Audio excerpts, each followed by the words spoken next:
नमो विष्णुपदाय कृष्णपृष्ठाय श्रीमते मधुसूदनाय नमः। नमस्ते मधुसूदनाय भक्तिपात्र दुर्लभ कृष्ण भक्ति कीर्ति स्वरूपाय। हरे कृष्णा कृष्ण कृष्ण हरे राम नारायणं नमस्कृत्य नरं चैव नरोत्तमं देवीं सरस्वती व्यासं ततो जयमुदीरये। श्रीमद् भागवत महापुराण।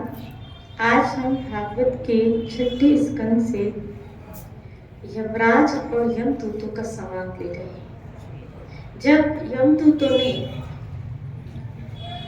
देखा कि भगवान के दूतों ने अजामिल को छुड़ाकर उनसे और मुक्त कर दिया उनको उनके बंधन से, तब इनको बड़ा आश्चर्य हुआ इस चीज को देख के कि इतना पाप करने वाला अजामिल वो बंधन से मुक्त कैसे हो गया। उसके पापों के कारण उसका नरक जाना बिल्कुल तय था, लेकिन एक नारायण नाम के जप ने उसको उनके बंधनों से, पाप के बंधनों से मुक्त कर दिया। ये आश्चर्य देखकर दूत यमराज के पास जाते हैं और कुछ प्रश्न रखते हैं।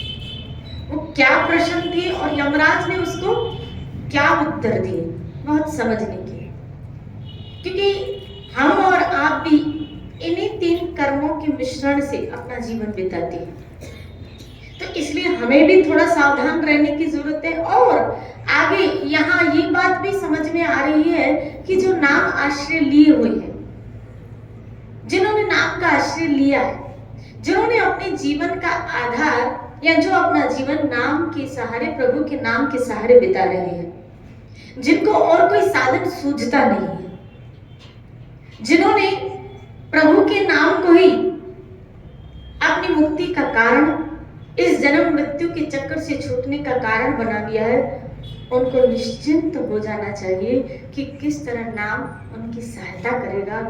यहाँ इस प्रकरण से हमको समझ में आता है। और जो संवाद इन दोनों के बीच में चला है, किसके? यमदूतों और यमराज के बीच में। यमदूत कुछ प्रश्न रख रहे हैं और यमराज उनका उत्तर दे रहे हैं। तो आइए आज भागवत से हम और आप ये समझने की कोशिश कर रहे हैं। यमदूतों ने कहा, किससे? यमराज से। अब यमदूतों के लिए तो उनका यमराज ही भगवान है, इसलिए उन्होंने आरंभ में प्रश्न करते समय एक वर्ड यूज किया है यमदूतों के लिए, प्रभु। हालांकि प्रभु शब्द मतलब यहाँ आपको पता है किसी वैष्णव को देख के भी क्या बोला जाता है? प्रभु। श्री राधे बोले प्रभु। प्रभु मतलब मालिक। श्री राधे बोले श्री राधे। और यमदूत, यमराज 12 महाजनों में एक महाजन, तो इनको प्रभु कहना, क्योंकि कहीं ना कहीं उनको यमपुरी के लोक का होल एंड सोल पावर है। जैसे इंद्र को भी प्रभु कहा जा सकता है, क्योंकि इंद्र स्वर्ग का पावर है। इसी तरह यमपुरी के लोक का पावर किसके पास है? यमराज के पास। श्री राधे बोले श्री राधे। और भगवान तो प्रभुओं के भी प्रभु हैं। श्री राधे बोले, क्योंकि होल एंड सोल सबका पावर आखिर अंत तक समाप्त होता है तो श्री कृष्ण।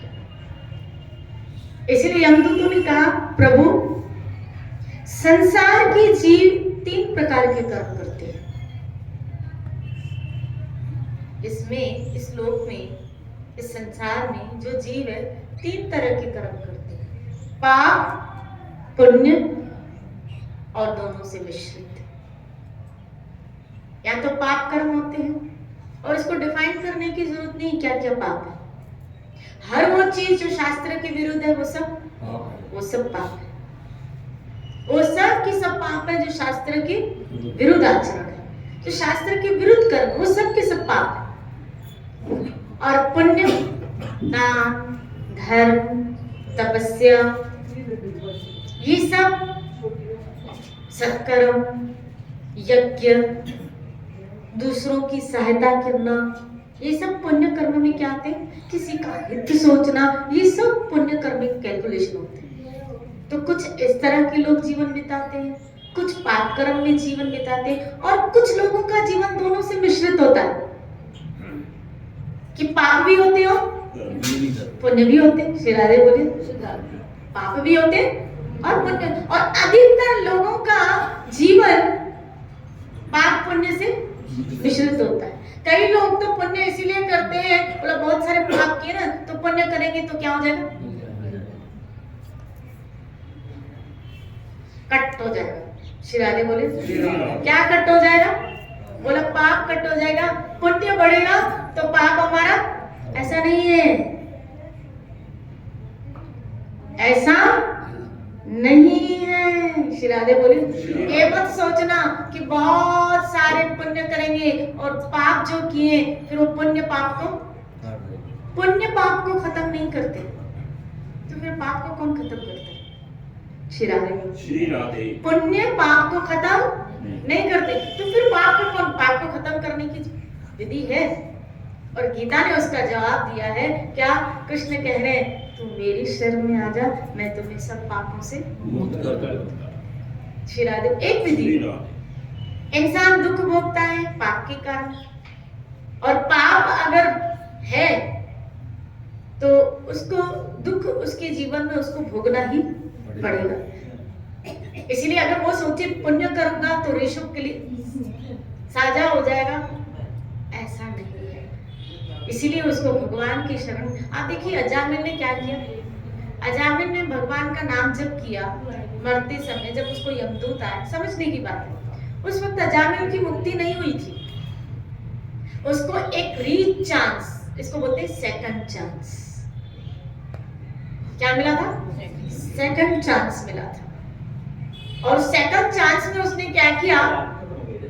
सेकंड चांस में उसने क्या किया? सब कुछ छोड़ के, जो उसने पाप कर्म किए थे, जिस जगह में किए थे, उन व्यक्तियों को, उन साथ, उन सामग्री को सब कुछ छोड़ के हरिद्वार के निकट चला गया भजन करने के लिए और भगवत शरणागति ले ली। यही बात आत्मदेव ने की। गौकर्ण के कहने से सब कुछ छोड़ के जो पाप किए थे और वन में जाके भगवान की शरण में लेके भजन करने लगा। एक ही तरीका है पाप से मुक्त होने का, भगवत शरणागति। और भगवत शरणागति होगी, यही बात किसने की थी? रत्नागिरी डाकू श्री वाल्मीकि जी ने,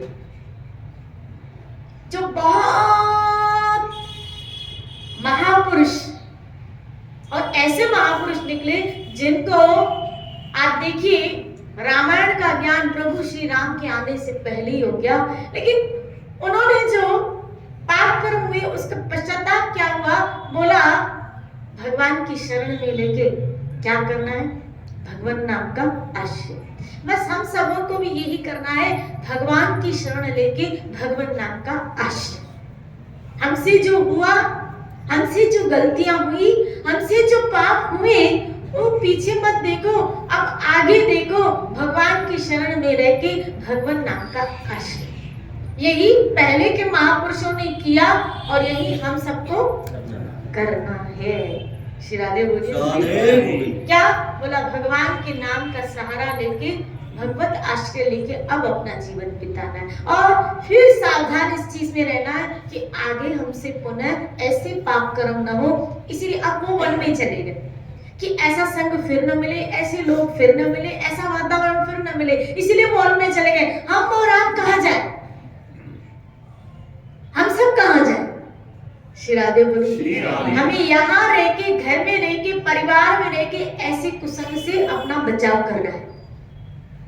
ऐसे लोगों से, ऐसी जगहों में मत जाना है जहाँ पे पाप करने की वृत्तियां हो या जहाँ पे पाप करने का संकल्प या विचार जागृत हो।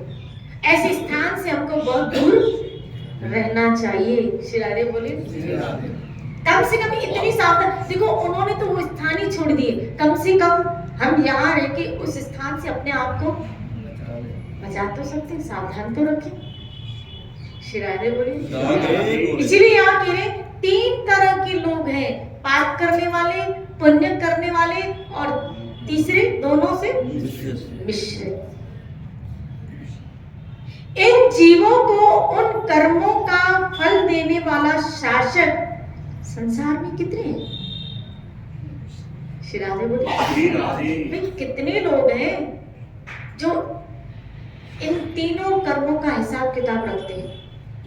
आज तक तो हमने सोचा था एक ही है और वो आप है। हमने तो यही सोचा था आप है, और इसीलिए हम अजामिल को आपके पास लेके आ रहे थे। लेकिन आज पता चला कि कुछ दूत आए और अजामिल को छुड़ा के लेके गए, तो फिर कोई और भी है। तो अगर कोई और भी है तो फिर वो आपसे श्रेष्ठ है क्या, जो आपके चुंगल से छुड़ा के उनको लेके गए? श्री राधे बोले ये बात हमें, क्योंकि आज से पहले ऐसा हुआ ही नहीं महाराज। श्री राधे बोले हम जिसको लेने गए उस कस्टमर को आपके पास लेके आए, जिसको लेने गए उस कस्टमर को आपके पास लेके आए, और आप ही हिसाब किताब किया उनके कर्मों का। ये पहला कस्टमर निकला कि हमारे हाथ से निकल गए। श्री राधे बोले हमारे हाथ से निकल गए, तो फिर आगे भी ऐसा होएगा कि हमारे हाथ से। तो फिर महाराज बता दीजिए कि किसको लाना है किसको नहीं लाना है? श्री राधे बोलिए किसको लेके आना है, किस नहीं तो फिर बेइज्जती नहीं हो ना, कहीं जाए और। श्री राधे बोलिए श्री राधे। यदि संसार में दंड देने वाले, इनको बैठना तो बिठा दो, क्योंकि वो क्या है कि सबका ध्यान बोल दिया ना।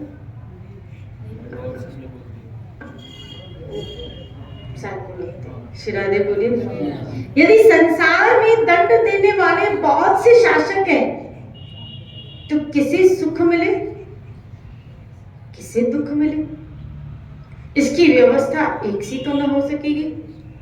संसार में कर्म करने वालों के अनेक होने के कारण यदि उनके शासक भी अनेक हैं, तो उन शासकों का शासकपन तो नामात्र ही होगा। श्री राधे बोले भाई अनेक शासक करने वाले होंगे तो फिर तो हिसाब किताब बैठ ही नहीं पाएगा। जैसे आप देखो, आप अपने ऑफिस में, अपने दुकान में, अपने जहां तो जो मेन काउंटर है उसमें तो एक ही बैठता है ना। श्री राधे बोले वो शासक करने वाले, संभालने वाले अनेक हो तो वह अस्त व्यस्त आ जाएगी कि कोई कुछ करेगा कोई कुछ करेगा। बोले शासक एक होना चाहिए। इसलिए हम तो ऐसा समझते हैं अकेले आप ही समस्त प्राणियों के स्वामी और अधीश्वर हैं। आप ही मनुष्य के पाप और पुण्य के दंडदाता और शासक हैं। प्रभु अब तक संसार में कहीं भी आपके द्वारा दंड की अवहेलना नहीं हुई थी, लेकिन इस समय 4 सिद्ध पुरुष आपकी आज्ञा का उल्लंघन करके गए। प्रभु आपकी आज्ञा से हम लोग एक पापी को यातना गृह की ओर ले जा रहे थे, परंतु उन्होंने बलपूर्वक आपके फंदे हटाकर उसे छुड़ा दिया। हम आपसे इसका रहस्य जानना चाहते हैं। यदि आप हमें सुनने का अधिकारी समझे तो कहें। बड़े आश्चर्य की बात हुई कि इधर तो अजामिल के मुंह से खाली नारायण निकला, वहां आवाज आई डरो मत डरो मत, और कहते हुए झटपट वो सिद्ध पुरुष वहां के पहुंचे। श्री राधे बोले इसलिए आप लोग भी डरो मत डरो मत, खाली क्या करो हरे कृष्णा कृष्ण कृष्ण हरे राम जापे कृपा राम की तापे कृपा। श्री राधे बोले इसमें मेरे ठाकुर की कृपा हो, इस पे तो सभी। श्री राधे बोले जिसके सर पे तू स्वामी सो दुख कैसो पावे। इसलिए कम से कम चलो हम ज्यादा से ज्यादा तो इसका मापदंड न करें, लेकिन नाम जप करने वाले को कम से कम यमदूतों का मुंह नहीं देखना पड़ेगा। मैं कम से कम बोल रही हूँ। श्री राधे बोले ज्यादा से ज्यादा तो बहुत है इसका लाभ, लेकिन कम से कम जो भगवान नाम जिसके मुख में है, बोलो राधे गोविंद, राधे गोविंद। वो यमदूतों की शक्ल और बिगड़ी हुई शक्ल, अद्भुत शक्ल किसी को अच्छी नहीं, डरावनी शक्ल तो बिल्कुल ही अच्छी नहीं लगती। श्री राधे बोलो। इसीलिए जब कोई भक्त जाता है ना, उसका शरीर छूटता है ना, तो उसके चेहरे पे मुस्कुरा। आप देखो, एक पाप करने वाला व्यक्ति जब उसका शरीर छूटेगा तो उसके चेहरे का रंग कुछ अलग होगा, और जो कोई पुण्य आत्मा होगी, भजन करने वाली व्यक्ति, उसके चेहरे का रंग कुछ अलग होगा। ये मैंने अनुभवों से बताती, क्योंकि मैंने ऐसे चेहरे देखे। मैंने भजन करने वालों को भी चेहरे देखे, और जब उनका शरीर छूटा तो मैंने उनके चेहरे पे एक मुस्कुराहट और एक चेहरे पे तेज देखा। और ऐसे लोग जिन्होंने कभी भजन नहीं किया, यहाँ आएगा एक यमराज कहेंगे कि किन लोगों को मेरे पास लेके आओ। उनके चेहरे पे भय होता है, डर होता है, इसलिए उनके शरीर से कभी कभी मल मूत्र विसर्जित हो जाता है, क्योंकि उन्होंने उम्र भर पाप कर्म और भजन किया ही नहीं। श्री राधे बोले। और जो भजन नहीं करता, जो नाम आश्रित नहीं है, उनकी बड़ी कल एक बात चल रही थी, एक सदगति और एक दुर्गति। उन जीवों की बड़ी दुर्गति होती है जो भगवत आश्रित नहीं है, जो भगवान नाम आश्रित नहीं है, उनकी बड़ी दुर्गति होती है। श्री राधे बोले। हो सकता है जीवन में बड़े मौज हो, लेकिन मृत्यु के समय बड़ी दुर्गति होती है, बड़ी दुर्गति होती है। श्री राधे बोली। श्री राधे। जब दूतों ने इस प्रकार प्रश्न किया तो यमराज हरि के चरणों का सिमरन करते हुए उनसे कहने लगे, हे मेरे दूतों, मेरे अतिरिक्त एक और भी इस चराचर जगत का स्वामी है। श्री राधे बोली। पता नहीं क्यों भागवत किसी को समझ में नहीं आती। श्री राधे बोली।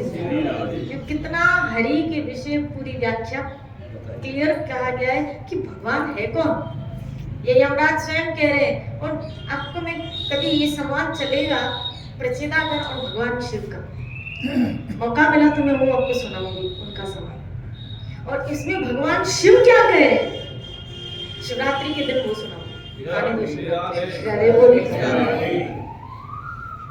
कि भगवान शिव क्या कह रहे हैं। आपको पता चलेगा कि आप जिसकी आराधना कर रहे हैं वो सर्वश्रेष्ठ है। शिव जी भी कह रहे हैं कि जो मेरे हरि का चिंतन करते, जो मेरे हरि का भजन करते, जो मेरे हरि की भक्ति करते, उनसे बढ़कर मुझे कोई प्यारा नहीं है। मैं उन लोगों से बहुत प्यार करता हूँ, मेरे प्रिय है वो जो मेरे प्रभु की भक्ति करते, प्रभु का भजन करते। ये भगवान शिव कह रहे हैं। और यहाँ स्वयं यमराज कह रहे हैं क्या, मेरे अतिरिक्त और भी एक चराचर जगत का स्वामी है, मालिक है।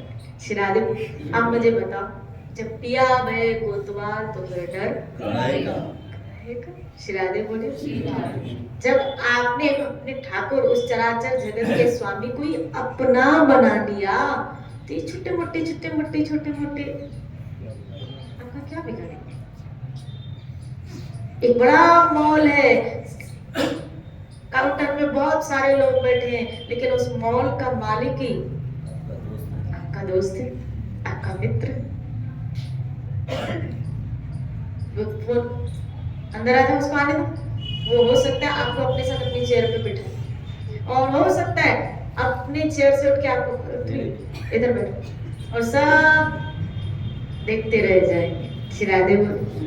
इस चराचर जगत के स्वामी को ही अपना बना लो, मूल को आपने अपना, इसलिए का जड़ में आपने पानी डाल दिया ना। ये कृष्ण जड़ है, गोविंद जड़ है, इसलिए चराचर जगत के सब हमसे राजी हो जाते हैं और मृत्यु का भय निकल जाता है। भजन करने से मृत्यु का भय। आज मुझे सुबह रमेश शंकर जी का फोन आया था, उनकी पत्नी बहुत सीरियस है, हॉस्पिटल में है दुर्गम जी में। शाम को उनको आईसीयू में, लेकिन उन्होंने तो भजन किया, फिर आगे बोले देखो मौत तो एक ना एक दिन आनी है, कंफर्म है। लेकिन जिन्होंने भजन किया ना उस मामले में थोड़े निश्चित, गए भी तो अपने घर वापस हम चले, वो यहाँ वैसे भी दुखी तो है, इस शरीर की पीड़ाओं से युक्त है, गए भी तो अपने घर चले जाएंगे। इसलिए वैष्णव के जाने का इतना दुख, यहाँ उनके दर्शन से वंचित रह जाते हैं, लेकिन एक बात की खुशी होती है, अपने घर चले गए। अपने घर, भजन करने वाला अपने घर जाता है, नाम जप करने वाला अपने घर जा रहा है। श्री राधे बोले, इसलिए कह रहे प्लीज प्लीज प्लीज कृष्ण की शरण में रह के माला जप कीजिए, नाम जप कीजिए। अभी भी मौका है ना, शरण में आ जाइए और नाम जप में लग जाइए। जो गलतियां आई उसे साइड रहे, उसे छोड़ दीजिए, उसे भूल जाइए, जो हुआ उसको जाने दो। लेकिन अब भजन करो, अब भगवान की शरण में आ जाओ। ये अच्छा मौका है, ये अच्छा मौका है क्या कि हमें सब पापों से एक झटके में मुक्ति मिल जाएगी। फिर आगे बोले एक झटके में मुक्ति मिल जाएगी, आप सबका कल्याण होगा। इसलिए यमराज कह रहे हैं मेरे अतिरिक्त भी एक और है, एक और मालिक है। यह संपूर्ण जगत सूत में वस्त्र के समान उन्हीं में ही ओतप्रोत है। उन्हीं के अंश ब्रह्मा विष्णु शंकर जगत की उत्पत्ति स्थिति और लय करते हैं। उन्होंने ही इस सारे जगत को नथे हुए बैल के समान अपने अधीन कर रखा है। हे मेरे प्यारे दूतों, जैसे किसान अपने बैलों को छोटी छोटी पहले रस्सियों से बांधकर फिर रस्सियों को एक बड़ी रस्सी में बांध लेता है, वैसे ही भगवान जगदीश्वर श्री हरि ब्राह्मण आदि वर्ण ब्रह्मचार्य आदि आश्रमों में छोटी छोटी नाम की रस्सियों से बांधकर फिर सब नामों को वेद रूपी वाणी में बांध रखे हुए हैं। इस प्रकार सारे जीव नाम एवं कर्म रूप बंधन में बंधे हुए भयभीत हो उन्हें ही अपने सर्वस्व भेंट अर्पण करते। इसीलिए तो ब्रजवासियों को कहा ये सब गोवर्धन के रूप में मुझे अर्पण करो। इसीलिए तो गीता में कहा यद कुरोषि, तुम जो दान करते हो, जो तपस्या न करते हो, जो हवन करते हो, जो यज्ञ करते हो, हे अर्जुन वो मुझे अर्पण कर दो। सब उसको अर्पण कर रहे, चाहे देवता हो, चाहे किन्नर हो, चाहे गंधर्व हो, इस सृष्टि में चराचर जगत में जो सेवा कर रहे हैं, वो सेवा के माध्यम के द्वारा प्रभु को ही प्रसन्न करने की चेष्टा कर रहे हैं। भगवान शिव प्रलय करके भगवान की सेवा करके, ब्रह्मा जी सृष्टि की रचना करके, श्री विष्णु जी पालना करके, इन सृष्टियों में भगवान की सहायता करके सेवा करके उनकी सेवाएं कर रहे हैं, उनको अर्पण कर रहे हैं, उनको प्रसन्न करने की चेष्टाएं कर रहे हैं। बस हम और आप भी इस सृष्टि के एक अंश हैं और इस सृष्टि की सेवा भगवान की प्रसन्नता के लिए करो। समझो इस बात को। आप अगर गृहस्थ आश्रम में भी है, आप जिस आश्रम में भी है तो इस सृष्टि के अंश ही ना। वो प्रलय करके, मैं एक छोटा एक उदाहरण देके समझा रही हूँ। जैसे भगवान शिव, ब्रह्मा जी, भगवान शिव ग्रस्त हैं, समझाने के तो ग्रस्त हैं, भवानी है, गणेश पुत्र है, कार्तिकी पुत्र है ना। जैसे अगर आपको 2 बेटे हैं, पत्नी है, उनको उनका घर क्या है? कैलाश है ना। आपको जो भगवान ने ठाकुर, उनका घर कैलाश है। लेकिन भगवान उनको इतना प्यार कर रहे हैं, इतना प्यार करते हैं, क्यों? क्योंकि वो भगवान की सेवा, कौन सा, जो प्रलय का काम उनको मिला है ना, वो 2 काम करते हैं। एक भगवान की सेवा जो उनको कार्य मिला, दूसरा भगवान का भजन। निरंतर वो भजन में लगे रहते हैं। बस इस सृष्टि में भी मान लो आप ग्रस्त हैं, आप ब्रह्मचारी, जो भी आश्रम आपको ठाकुर जी ने प्रदान, उस सृष्टि में उस सृष्टिकर्ता का ये सोच कि मैं उस सृष्टि के एक अंश हूँ, मुझे इस सृष्टि का कार्य करना है, लेकिन क्या? उसका आश्रय, उसका भजन करके। इसमें आसक्त नहीं होना है। आपको काम दिया गया है। हम क्या हमसे गलती क्या हो गई कि हम ही मालिक बन के बैठे। हमसे मिस्टेक क्या हुई पता है? हमसे मिस्टेक हो गई कि इस सृष्टि में आके हमने इस सृष्टि का, जिस आश्रम में हम रहे, उस आश्रम का अपने आप को मालिक समझ के, आसक्त चित्त होके, अपना मान के बंध गए।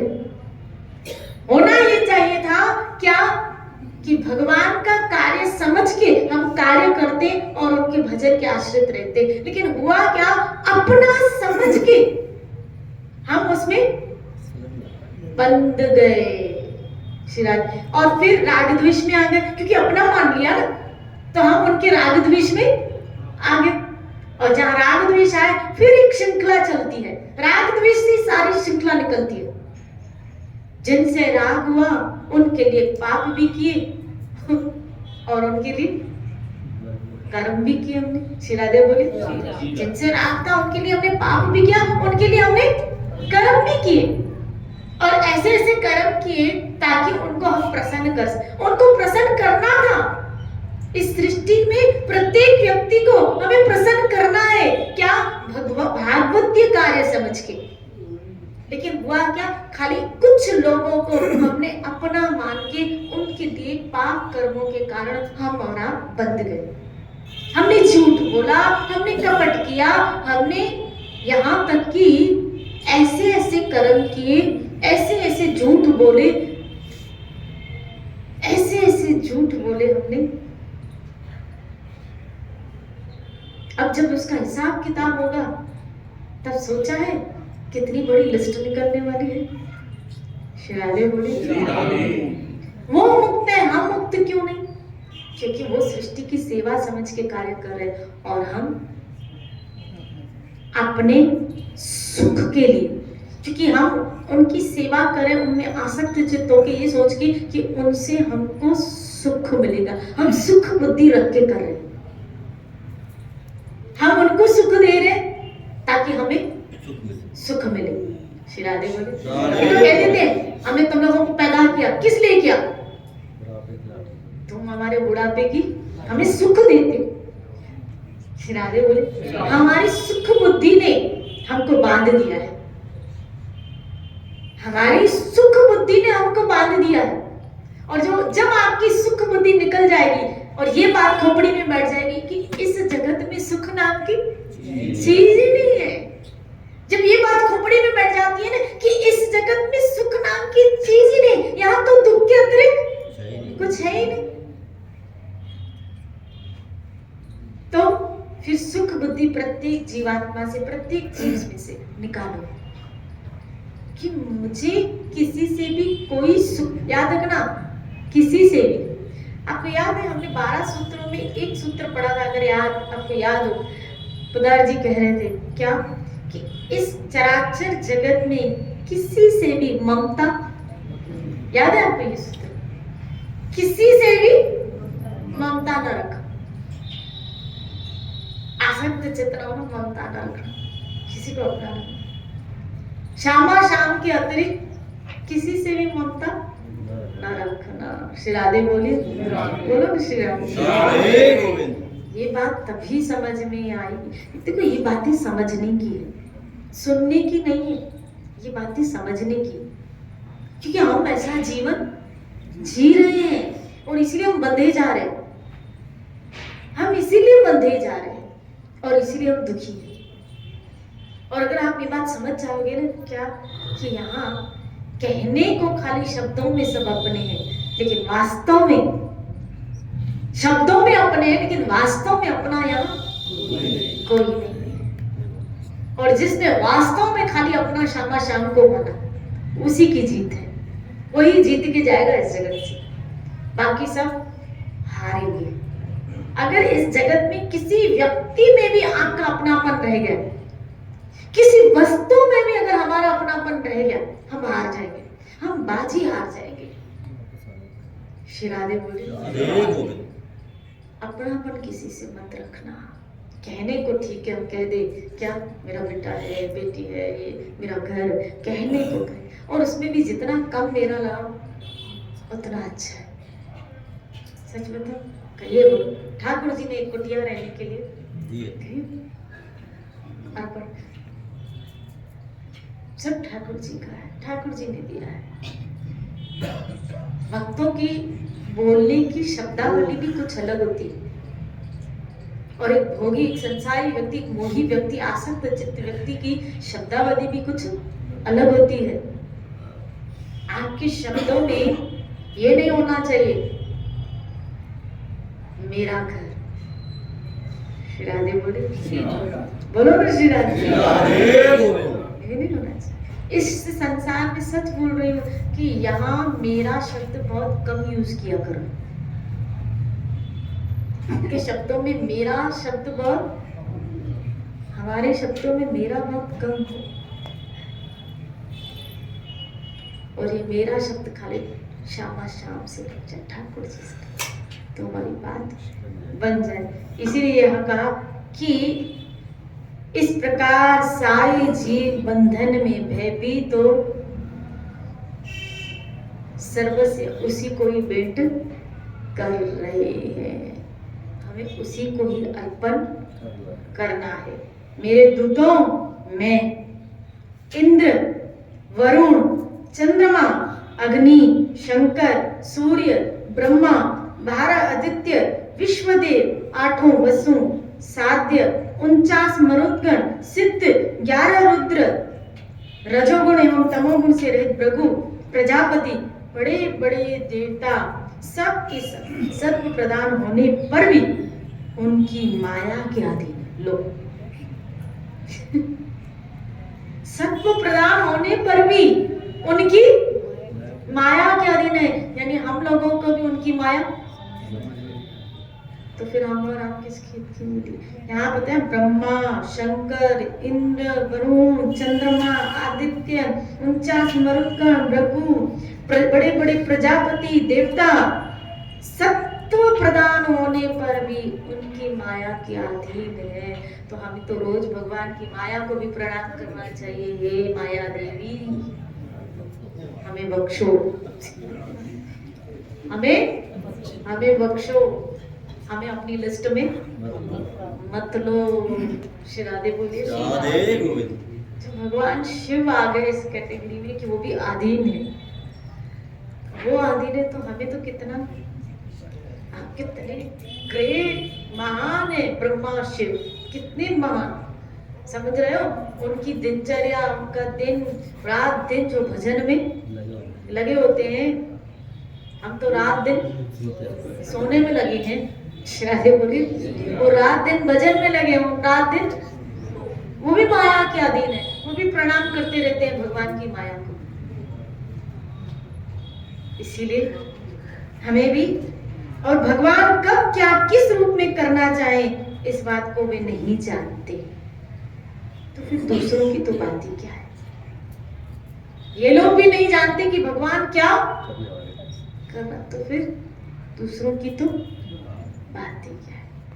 इसलिए भाई हमें भी उस माया से प्रणाम करके अपने भजन में लगे रहो।